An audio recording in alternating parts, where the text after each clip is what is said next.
Is going on? This is Ryan with Automatic Comics. In this video, we are going to check out the comics and art and everything that are coming up for sale in this next big Heritage Signature auction that's taking place from June 26th to June 29th.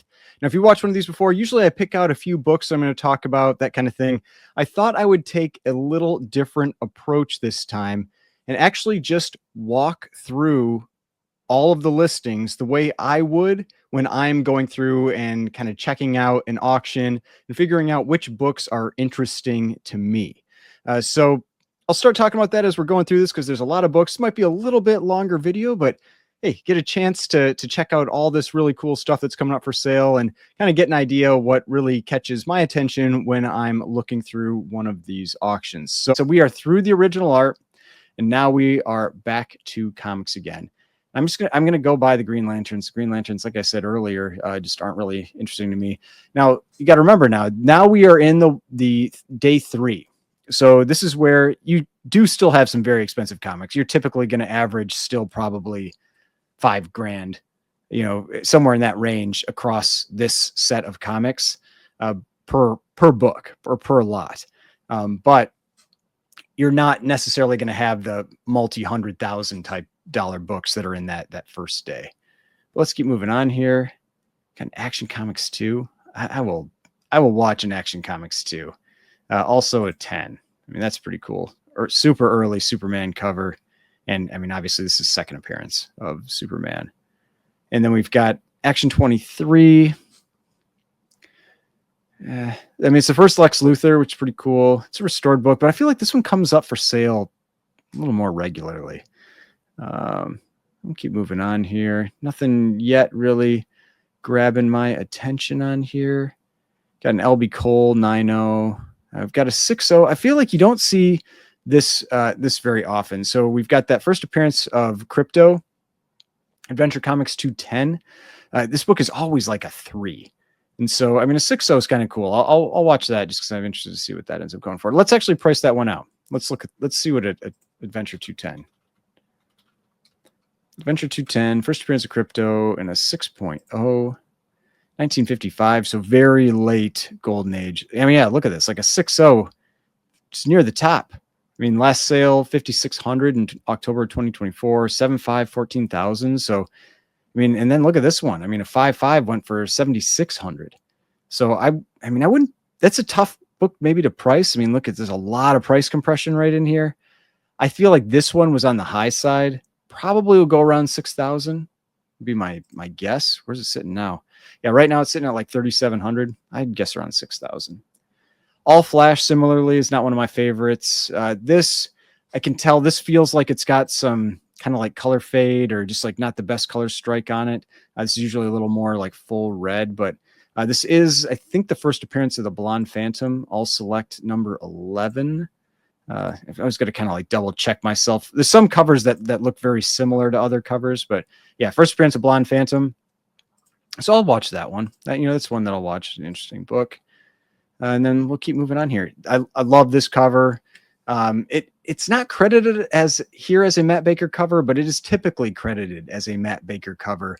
It's one of those where it's tough. It's a tough call between Matt Baker and Jack Kamen.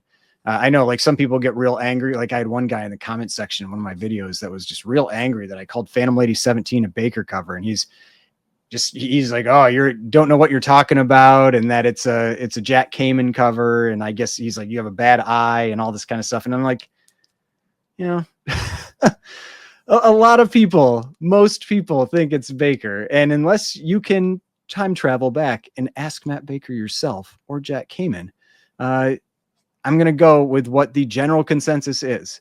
So I don't know. Some people just like to, like I said, some people, I made a post about that on Instagram recently. Some people just, they like to be grumpy and try to make everybody else as angry at the world as they are. So now we've got Astonishing number 8.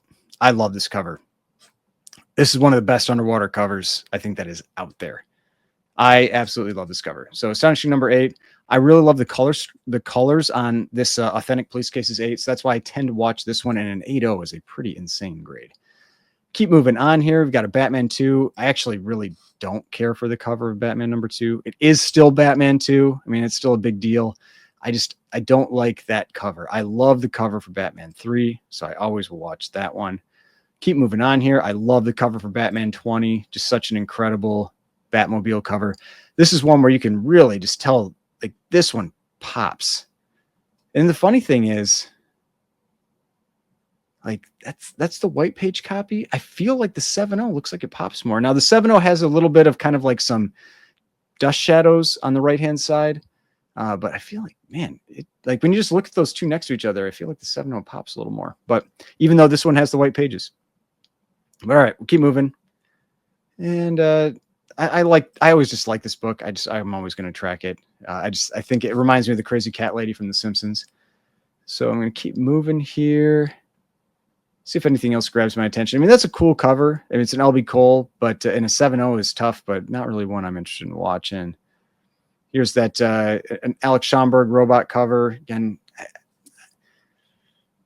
I don't know. I mean, I know it's a really popular cover, and I don't feel like I need to watch that one.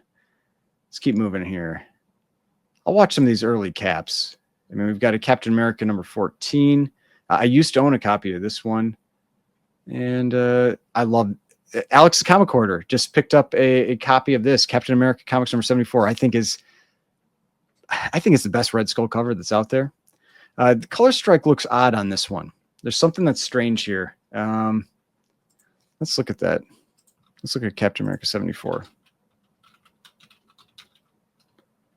So Captain America #74, because I have owned a copy of that. I had a 3.5. It was my PC book for a good while, and I ended up selling it as part of kind of like a trade.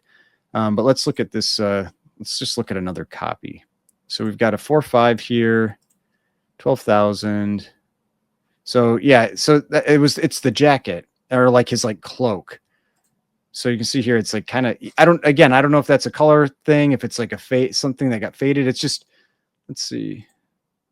It might be some fading because like Cap is a little less blue, but it's possible it's just like a coloring thing. Like the reds still look really good. That's what's kind of throwing me off with it, is the reds look really good, but the cloak on Red Skull doesn't look, the colors don't look as good. So, I mean, that could hurt the value of that. I have no idea. I know a lot of people love Captain Flight 11. It's not my favorite. But yeah, this is the grail for a lot of people, or one of the grails for LB Cole. But it's like, for me, it's Blue Bolt 105 and Mask #1. Those are my LB Cole books. But yeah, I'll still watch it. All right, let's keep going here. This is pretty cool. This is actually the first appearance of Kitten, I believe.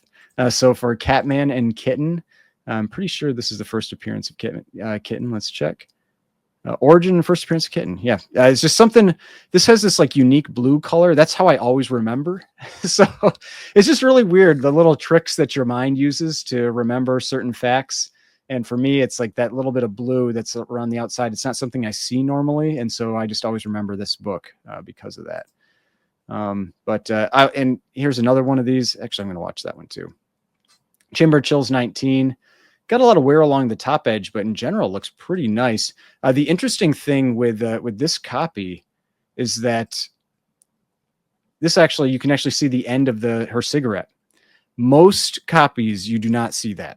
Most copies, it's kind of like cut off there, but it almost feels like to me that this book was never laid out correctly for the size of the cut of the book. And what I mean is, you either get the full Chamber of Chills up here on the left-hand side in this top left corner, or you get the end of the cigarette. Because you can see here, you actually get the end of the cigarette here, but it's cut off over here.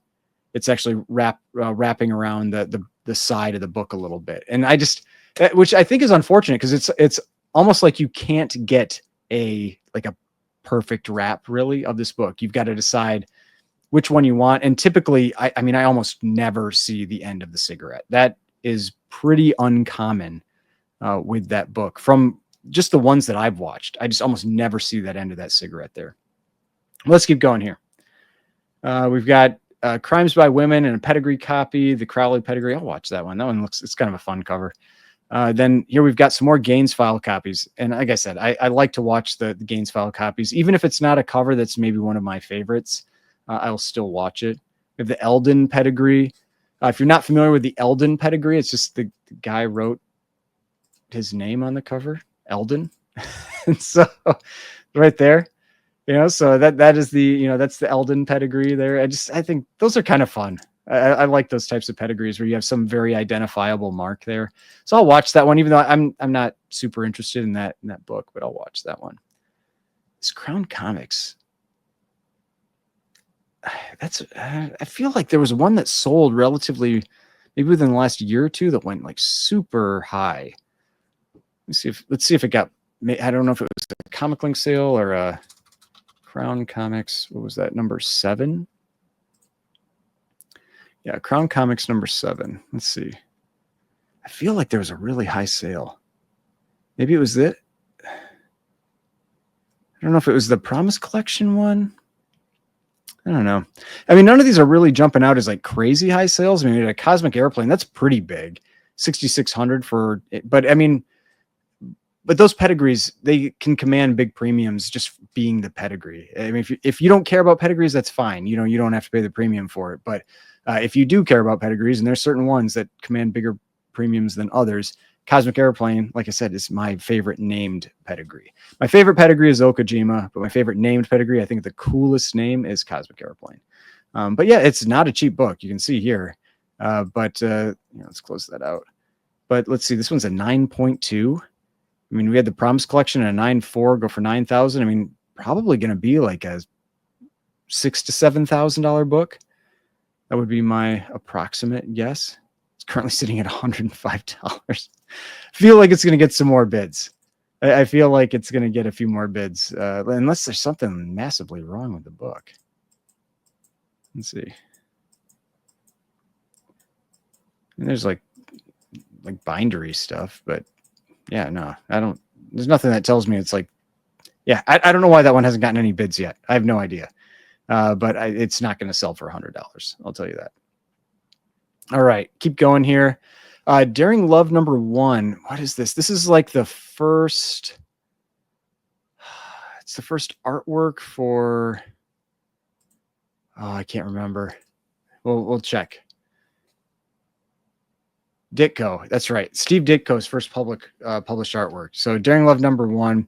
This is one that it's the cover. It always reminds me that it's like, I knew it was a first artwork, but I couldn't remember whose artwork it was. But yeah, Daring Love number 1, if you're interested in the first Steve Ditko artwork, that is this book. And it's an expensive book. It goes for quite a bit. I always like to watch that one, see what it goes for. Got a super violent cover there.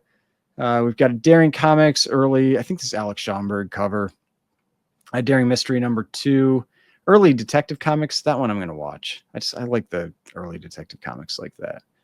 And this is a cool Baker cover. I do not see that cover very often. Diary Secrets number 28, and it's a white pages. I will absolutely watch that.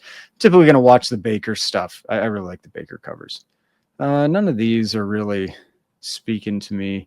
Got a Famous Funnies, 213, one of the top Frazetta covers. A lot of people would say this is the best cover from that run. I personally like 14 a little more, but this is an incredible cover, and the colors on this one look really good. I've got a 9.0 of number 215, another underwater cover. I actually like 210 more than 215, but I think 215 usually sells for more. I think 215 is much harder to get in higher grade. For whatever reason, 210 has some pretty high grade copies. Let's keep moving on here. This cover is crazy. I have owned a copy of this book before. A 9.2 white pages too. I'm always going to watch that. But yeah, it's just a wild cover. It's got so much going on. You've got the swastika stuff. You've got these skulls with jewels in them. You've got the Good Girl Art type cover. I think this is a Joe Doolin cover. I've talked about him before. I feel like he's like Joe Doolin cover. He's like an unsung hero of the golden age for covers. He must have been just being worked to the bone. That guy made so many covers, and some really, really great ones, and well-known covers too. But he just does not get the same credit as like for the Good Girl Art type covers as Baker and Kamen. But he has some really incredible covers that are out there. Got Fighting Yank. We got some early Flash. We've got an early Foxhole number 3. I don't see that often, so I'm going to watch that one just because I do not see these early. You see Foxhole number 1 somewhat regularly. I do not see the other issues, the later issues, nearly as often. These are Jack Kirby cover and art, the early ones, and so that's what really is, because they're early work, relatively early work for him, and so these ones get a lot of attention. I'm not a huge fan of the Frankenstein one cover. Let's keep moving on here. At Human Torch, we got Hangman, Jumbo Comics number 1. They're too big to be graded, so they're never slabbed. Let's keep moving on here. We got a Leading Comics number 1. You don't come across issue number 1 too often. Now here we've got a Bound Mad 1 through 23. That's interesting. I'll just watch that to see what it goes for. Interesting to see what that ends up selling for. Got a Manhunt number 14. This book is another book that is almost always in really low grade. A 5.0 is actually pretty high grade for this book. It's usually got, like, I had a copy and the spine was almost completely split. That's usually what I see with this book. So that's kind of cool. I'll watch that one. Marvel Mystery 6. It's a Schomburg cover, but it's just not the style of his that I really like. It's that pulpy style. And so I'm not all that interested in it. Got a Marvel Mystery number 9, though. That's a big book. And I mean, this is going to go for way, way more than $925. I'll tell you that right now. But yeah, this is just the classic Submariner versus Human Torch cover. But yeah, that's going to go for a lot. Let's see here. We keep moving on. Mickey Mouse Magazine number 1. That's pretty cool. Colors seem off. I feel like something seems off with the colors on that one. But I'm not going to go and check that one. But I'll watch that book. Got some early Miss Furies. Got a Mr. Mystery number 11, 6.5. That is an impressive grade. Is this the Bobby Blue? I think it is. We got some Bobby Blue collection books popping back up for sale. Yep, these were the books that were from the collection that Flip Mode Comics bought. They sold them on Comic Connect. And it looks like we've got somebody that is selling the 6.5. So it's got to be. So Mr. Mystery number 11. I appreciate you sticking with me. If you're still here listening and watching me go through all these books. So we got Mr. Mystery number 11, a 6.5. I would guess that this was the Bobby Blue copy. Let's see. Yep, Comic Connect, Bobby Blue, same copy, sold for $8,510. And what do I think? I wouldn't be surprised if it went for more. I honestly would not be surprised. I mean, this might hurt it some, this kind of like discoloration there, but that is a good looking copy. See what the back cover looks like. Yeah, some tanning and stuff maybe, but off-white pages. I mean, this is tough in this grade. Like, let's look at the census in this book. So it's a 6.5. There's 2 and a 7, 2 and an 8, 2 and an 8.5, 1 and a 9, 1 and a 9.2. I mean, you can see most of them are kind of down in here in the 2.5 to 5.0 range. I wouldn't be surprised if it went for more than this, but probably around there, like maybe 8,500 and 9,000 is probably around where I'm guessing that book is going to go. But again, we will find out in about 6 days. Oh, and then we've got Mr. Mystery number 12. I love that cover. It's super cool cover. I do have a copy of this book, and it is an impressive book in person. It really is. The detail and everything. That book is great. I do really like that one. We've got a More Fun number 7. These are extremely rare. This is what you can see when people say like a bound book. This is one of the ways that those books are bound. It's like a spiral binding, like put on that book. Let's keep moving on here. I know a lot of people love this cover. I am not one of those people. So More Fun 54. I'm just not interested in watching it. A lot of early Spectre covers. It's interesting because these are done by Bernard Bailey. Same person who did this. Same person who did this. And I love Bernard Bailey's pre-code horror work. I think it's just, it reminds me of Gus Rica, Like it feels like it's like Gus Rica, maybe like amped up a little bit, and where he does these like really close ups and you get a lot of detail and like expression on people's faces. I just don't care for his earlier work and like the more fun stuff. It just feels really rudimentary to me. And I don't know. I know some people say like this is like, some people think this is the best cover ever made. And I don't know, just a guy in tights.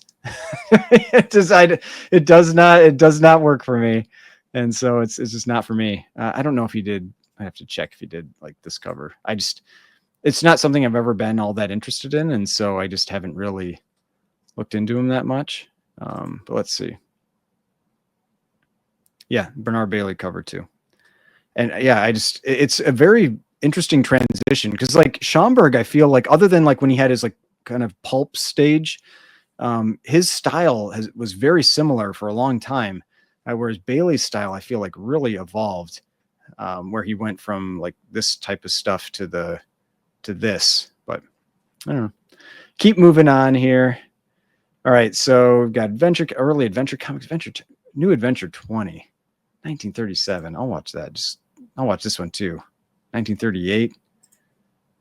1938. Yeah, I'll watch those. Got a new comics #1. Super, super rare. That's definitely rare. There was one in that Christine Farrell collection. I will track that just because of how rare that book is. Obviously not like a cover I really I'm all that interested in, but just the rarity is pretty cool. Got a Pep Comics 27. One issue late. I'm always looking for Pep Comics 26, that first appearance of Veronica. I'll still watch that one. Pretty cool cover. And I always watch this one. This has got the kind of the syringe cover, the crazy Nazi monster guy. So I'll always watch that book. All right, moving on. Here we go. We do have 2 Phantom Lady 21s. Interesting that, you know, it skipped the Phantom Lady 21 earlier in the auction. We get 2 of them here. I would have thought you'd want to have at least one so that they're kind of all in order there. But got some Matt Baker's. Always watch the Matt Baker books. I am not a Lou Fine fan. I think I've said that a number of times, but there are some Planet Comics covers that he did that interest me, and this is one of them. I do like Planet Comics #2, so I will watch that one. It's just something about the way that monster is drawn. It's just super weird and unique. I don't think he did this one though. I'm almost certain he didn't do 14. I don't think he was doing the covers at that point. But I do like this one as well. Let's see. Yeah, so this is I'm not going to pronounce that right. Dan Zolnerowicz cover from the oh man, Nicolas Cage. Wish I wouldn't have even shown this one. I don't want anybody bidding against me. I'm always trying to get a Nicolas Cage book. I always think that'd be so much fun to have a Nicolas Cage book. So yeah, I'll watch that one. Keep moving on here. This is always a fun, like the Girls in Tubes. Some people like to collect those types of covers. Planet Comics #56. I'll track that one. And I really like this cover. I have owned a copy of this one before. You can see here that this is a Maurice Whitman cover he has a really unique style, like the coloring that he does. I just feel like he does an incredible job. And so I do really like the Maurice Whitman books. So I'll tend to watch those. And we've got a Reform Schoolgirl. This book almost always restored. I feel like this book is almost always restored. It is so hard to find that book in an unrestored state. But I always tend to watch that one. I'll keep moving on here. Some early Sensation comics, 7 Seas. For some reason, I don't care for 7 Seas 5. 7 Seas 4 and 6 are the books. I'll still watch it because they're all Bakers. But there is no 4 here. But 7 Seas 5, there's just something about I don't know. I think it's like the way he drew her face or something that just, I don't like that cover as much. But I really like the covers for 4 and 6. But I'll still watch them. Spirit 22.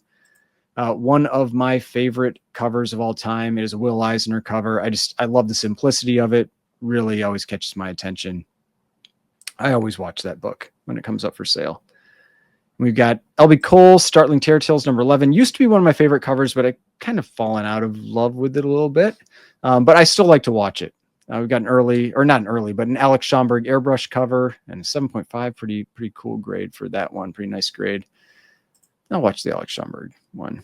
Let's keep moving on here. Superman #1 centerfold. Interesting. We've got Superman #1.5. I'll watch that one. Watch Superman 2. Yeah, it'll be interesting. Let's see what's going on with this one. There's a lot of notes on that cover here. See what's missing. So all 3 edges trimmed and incomplete. Back cover is a color copy. Coupon cutout of centerfold, does not affect story. So it's missing the back cover. So there's the back. Oh yeah, that's it's definitely a different appearance than that front cover. So, but yeah, missing the back cover. It's still pretty cool. I mean, Superman #1. It's not going to go cheap. It's still probably going to be like, I don't know, 35, 40,000, somewhere in that range. All right, we'll keep moving on here. Got the classic Superman with the flag cover. I always like to watch that one. This is actually the first appearance of Kryptonite. Got if you're not aware, I just recognize the cover. That's how I know. But you can see here, Origin of Superman Retold, first Kryptonite, first time Superman returns to Krypton. But yeah, it's this cover. I always recognize that cover, and that's why I know that it's the first Kryptonite. It is going to go for a lot more than $90. It'll probably be, I don't know, 1,500, somewhere up in that range. 15 to 1,800 would be my guess. But we will see when it sells. Got Super Mystery, Taffy, Terrifying Tales. Nothing really. These are usually early Peanuts. I wonder if this one is too. Let's see if it'll say in the. Yeah, so Peanuts story. These books are often early appearances of Snoopy or Charlie Brown or that kind of thing. So they're always kind of fun if you have them raw and you're flipping through and you can see those. It's usually like 1 or 2 pages on the interior. It's pretty cool seeing that because it's just a slightly different art style at that time for the Peanuts books. Then we've got Tomb of Terror 15, another copy. I'll watch that. This is an L.B. Cole. I always like this one because it's an L.B. Cole, but it almost feels like a Baker. And so this True to Life Romance is #11 always catches my attention. It's just got a different look and feel to it for me for what I normally see with L.B. Cole. And now we've got a bunch of Gaines file copies. We're just going to watch all of those. 9.6, 9.8, 9.4, 9.8. This isn't a Gaines file copy, but it is one of my favorite Johnny Craig covers, if not my favorite Johnny Craig cover. Vault of Horror #35 and an 8.0, a really nice copy. That's cool. Vault 37 and a 9.6. This book is always wrecked. Always wrecked. Like I feel like every time I've had it maybe 3 times, and the spine has been just split every single time. So yeah, that's pretty cool to see that in a 9.6. All right, then we've got the Death Beauty Pageant. That's always a fun one. We don't know who the cover artist is for these. These are these Feral publications, which I think were done by what's called the Iger Shop artists. So you just don't know who did it. It's kind of like sent off, and one of many people that were working on that art at that time. The War Against Crime 8. I think this is the first horror cover, I think, for EC. War Against Crime 11. Yeah, first EC horror cover, second appearance of the Vault Keeper. So that's always cool to see. So I will track that one too. All right. Then we've got, this one is a, I can't remember. I'm forgetting the name. Wolverton. That's right. Basil Wolverton cover. This is a cool one. Basil Wolverton is interesting because when I've seen his interior art, I have not liked it. I've generally felt like I did not care for his interior art. And I know, again, some people absolutely love it. But this cover is super cool. Like his cover art is super interesting, super cool, but I haven't really cared for the interior art that I've seen quite as much. But yeah, I'll definitely watch that. A 5.5 is a nice grade for that. Super cool book. Then we've got a 5.5 Witch's Tales 25.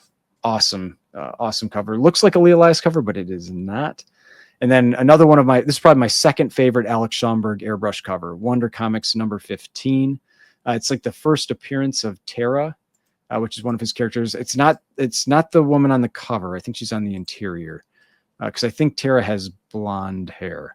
I could be wrong. Somebody correct me but yeah, origin first appearance of Tara. I think she's the one that has blonde hair that is later on, that appears like on covers later on. Got a 0.5 for Wonder Woman #1. Now it's 0.5 and brittle, but that is a solid looking copy. Let's see what the back cover looks like. Yeah, What is going on? This is the type of stuff I really disagree with CGC on. Absolutely. If you sent this into CBCS, I bet you're going to get like a 1.5, maybe even like a 2. But CGC just seems to overly aggressively grade brittle, in my opinion. I mean, like, look at this thing. Like, yeah, okay, it's a brittle page copy, but it is complete. There's no like missing pieces. I mean, let's because if there was something missing, they would have put it on the label notes. Let's check this one out. Let's see what the grader's notes say.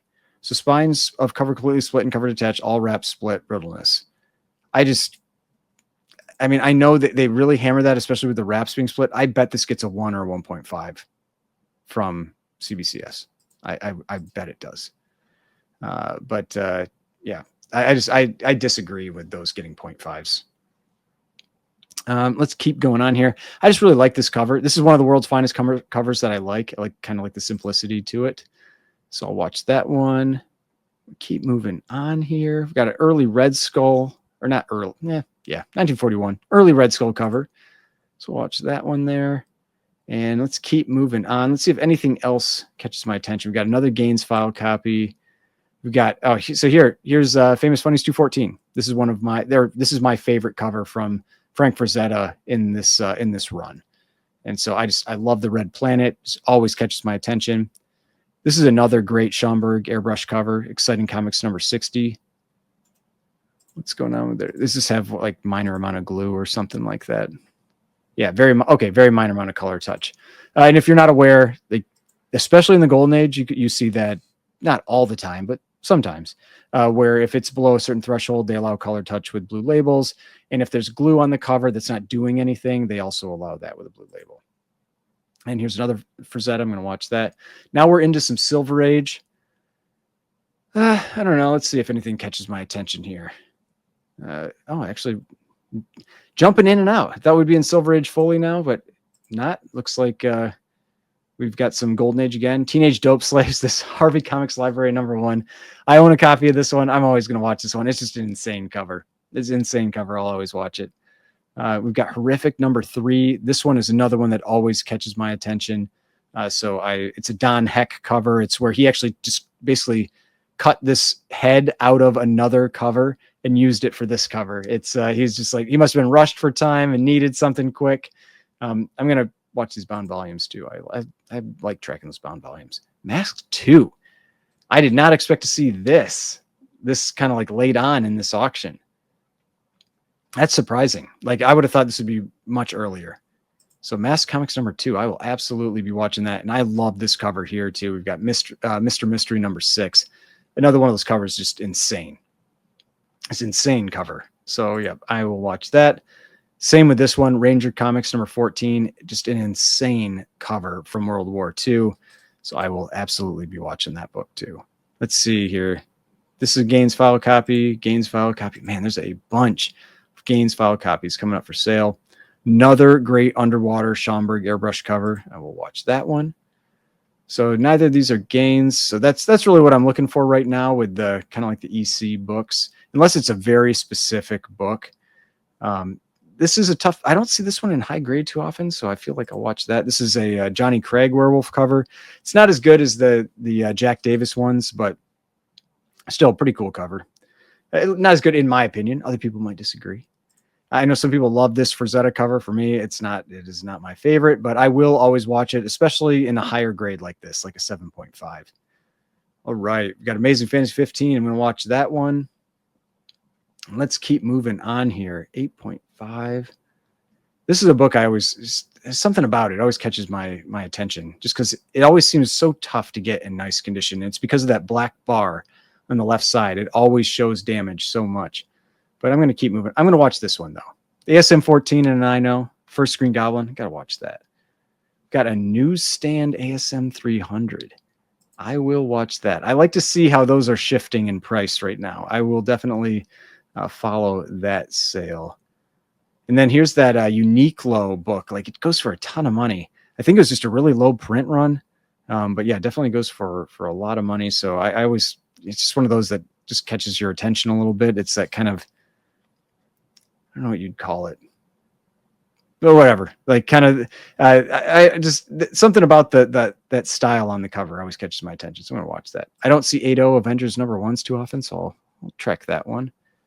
And 9/8 of these type of Batman, like first Ra's al Ghul's Batman 232, I'll always watch those as well. We've got a 9/8 of the first. It's called the first Silver Age appearance, even though it's in the Bronze Age, a Two-Face. 9/6. I'll watch that. Of 251. I love that cover. Some early Brave and the Bold. So we've got first appearance of Justice League. Brave and the Bold 28 and a 7.0. That is a nice grade for that book. Got a Conan 1. This is one of those books that's done surprisingly well. So I will continue to watch it. And an 8.0 of the first Suicide Squad, Brave and Bold 25. That is a crazy high grade for that book. Another book that's like always a 2 or a 3. Those early Brave and the Bolds, just for some reason, they're extremely difficult to get in high grade. All right, let's keep moving on here. Got first Bullseye. I don't need to watch that one. I always like watching this just because I know it's the first Gorilla Grodd. Something about Gorilla Grodd. I always like tracking that book. Flash 106 and an 8.5. And we got a 9/8 off-white to white pages. Giant says X-Men 1. I'll watch that. 9/8 Ghost Rider. And a 9/4 of Green Lantern 76. This is one of my favorite covers of all time. I love the green. Love the colors on this one. I actually don't know how much I like the signature label on it.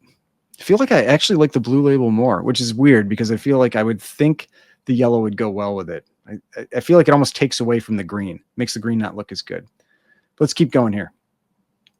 2 Hulk 1s. Oh, that's a price variant. So this is the UK price variant, a 5.0, and we've got a 5.5 of the Sense, not variant, but the Sense copy. This is going to go for a lot more. The Sense copies just go for a lot more. We got the first appearance of John Stewart and a 9.8. I mean, the 9/8 of those, I'm going to watch them because they just don't come up for sale. And nothing here. 9/6 Iron Man 1. That's pretty incredible. So I'll watch that. One of the worst covers of all time, in my opinion. I know some people really disagree with me when I say that, but it's just such a boring cover. Just sitting around a table. Justice League #1.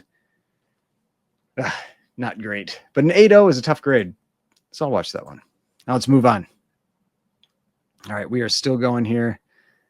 Now we've got Marvel Spotlight 5 and a 9/6. I will watch that. That is a grade you don't see often.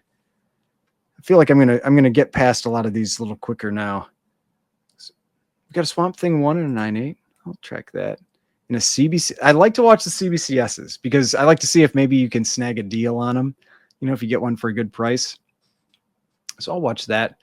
Also, I never see this book in high grade. Tales to Astonish 44, first print of the Wasp. So I will. I do really like this in high grade, but this is the one that's catching my attention. So I'm going to watch that one. Got another first print of Teenage Mutant Ninja Turtles #1, 8.5. Here we've got a second print signed by Kevin Eastman. Oh, I didn't know this was in here. Got another Ultimate Fallout 4 Djurjevic variant. We had one sell on Comic Link. It was like 8,500, I think, is what it went for. So we'll see what this one goes for here.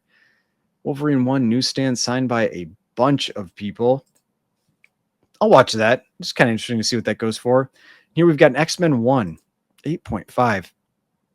Here's where you can see that big difference between the different, I'll call it like color variations for X-Men #1. Here you've got the dark green corner box, and here you have the light green corner box. And for me, I like the dark green more. I don't know if everybody does, or if I'm, if what percentage of people do, but I just think it makes everything else stand out a little better. It makes all the other colors look better. It's just kind of like an illusion, but I really like that dark green corner box. So got a 9/8 first appearance of, first cover of Polaris, first second appearance of Polaris, but just awesome cover. And so I'm going to watch that one. I love that cover. 9/6. I'm going to pass on watching that. I always like watching X-Men 101 in a 9/8 because I feel like it never seems to drop. It keeps going for like $5,000 no matter what. And I don't know why that one has held up so well. I love the cover. I love this book, but it has held up surprisingly well versus a lot of other books. It's still fallen from the peak sales of the comic boom, but just not as much. Now we're into some pulps. This is the first appearance of Judge Dredd. If you're not familiar with this book and why this one goes for so much, I'm pretty sure that's what this is. Let's check out in the little notes here. Yeah, first appearance of Judge Dredd, and they're these like newsprint type books from the UK. And yeah, it's like they had some crazy sales during the comic boom. They definitely fell back down. This is the first appearance of Buck Rogers. He is not on the cover, but also a very expensive pulp. Just like to track that one. Let's keep moving here. The pulps. I mean, I like this Marvel Science Stories. I'll watch that one. I think that's like the first time Marvel was used in a title. And we'll keep moving on here. The pulps, just like I said, they aren't so much for me, but I'll still watch the ones that are interesting. Now we are to the final day of original art.